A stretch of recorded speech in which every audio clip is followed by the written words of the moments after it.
There is a very practical use of the limit surface to figure out where a point is on the subdivision limit surface.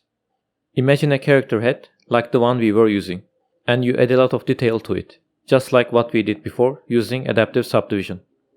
That sounds all good in action, but what we are missing is the future projection of the same geometry by additional subdivision, either as a post operation before exporting out the geometry or as a render time operation. In any case, this will result in the areas where there is added detail to be flatter than before, even though it's not the case with our adaptive subdivision. Because if you recall, we were using Catmull-Clark subdivision algorithm, which will keep the original geometry nice and smooth. But in other cases, where you might have added additional detail using algorithms such as Bricker, it might result in the areas where there is added detail to be flatter than before. But we don't necessarily want this. What we want is to create detail without disturbing the future subdivided shape of the geometry. But how can we do this? Evaluating attributes at the subdivision limit surface gives us a way out. We will use a few new OpenSubdiv functions. One of them is OSD lookup patch.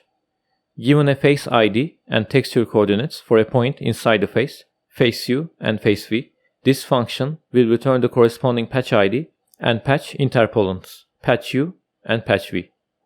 Essentially, we are converting a primitive ID and primitive UVs into OpenSubdiv patch ID and patch UVs.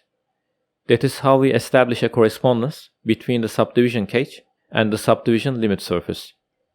You can do the opposite using the OSD lookup face function. The key function that comes after is where the real magic happens. It is the OSD limit surface function that will evaluate any point attribute at the subdivision limit surface. For vertex attributes, you can use the OSD limit surface vertex function. Let's see how to implement this in Houdini. First, create a box with bounding box colors and point normals. Create a subdivide node and set depth to a high value like 7.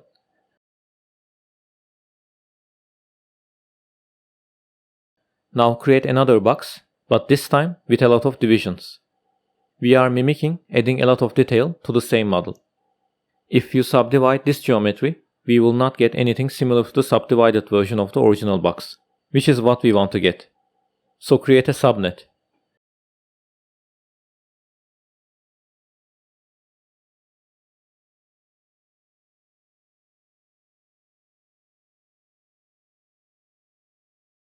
Then create a string parameter for the list of attributes we want to sample at the subdivision limit surface.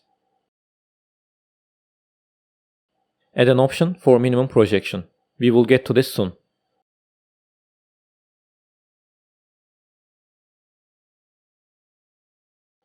We have color, normal, and position attributes.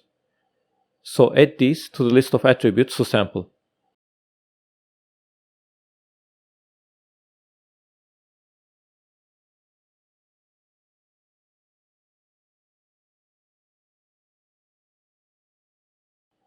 Link minimum projection to the switch node. Create an attribute wrangle. What we mean by minimum projection is what the ray sub does with minimum distance option. We need to find out the primitive indices and UVs that belong to each point. You can imagine the corner points of the box. Each point can reference any of the faces it is shared by, and the appropriate UV values for each face, and they will all yield the same end result.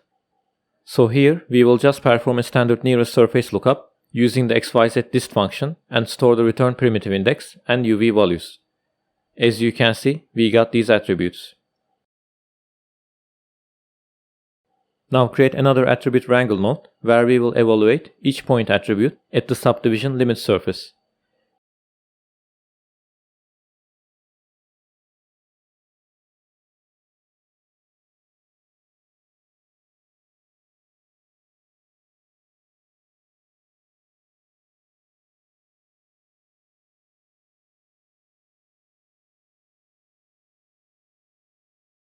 We first call OSD lookup patch on the second input and pass our primitive index and UV values, and it will return the corresponding patch ID and UV values.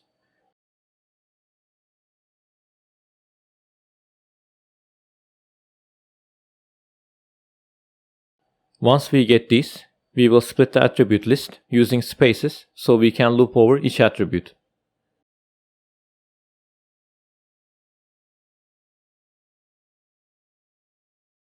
Now we can call the OSTLimitSurface function on the second input, which is where the original geometry is connected, and pass to it the name of the attribute to evaluate, the patch ID, and the UVs we want to evaluate at. This function returns 1 if successful, otherwise 0. So we use it in an if statement. And if successful, store the values we get from this function on the current point. As you can see, we got all 3 attributes, except if you look at their data type, they are float arrays, not colors or normals, except P. Only P is configured correctly as a position attribute.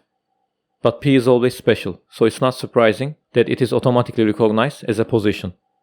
Not to mention, we already had P in the input geometry. We can do this in Vex, but it will complicate the code.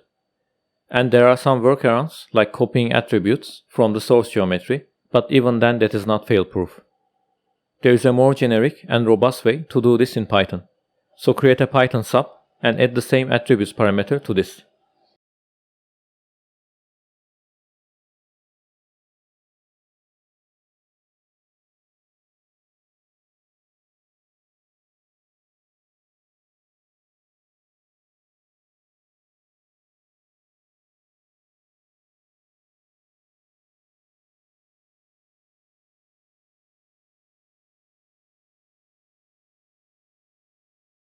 First, we store a reference to the second input geometry. Split the attribute list just like in Vex.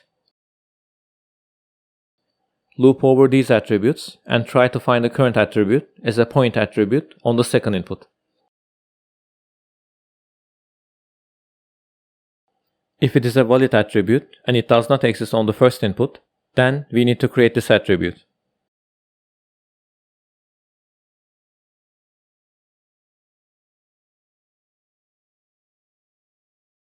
The key is to set the same attribute type. There is no specialized function for this, but you can do this using the setOption function to set the type.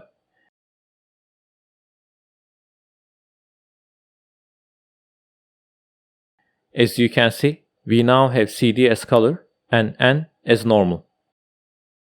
Vex code will respect the incoming data type, and as such, everything will work as expected. We now have the colors and normals perfectly.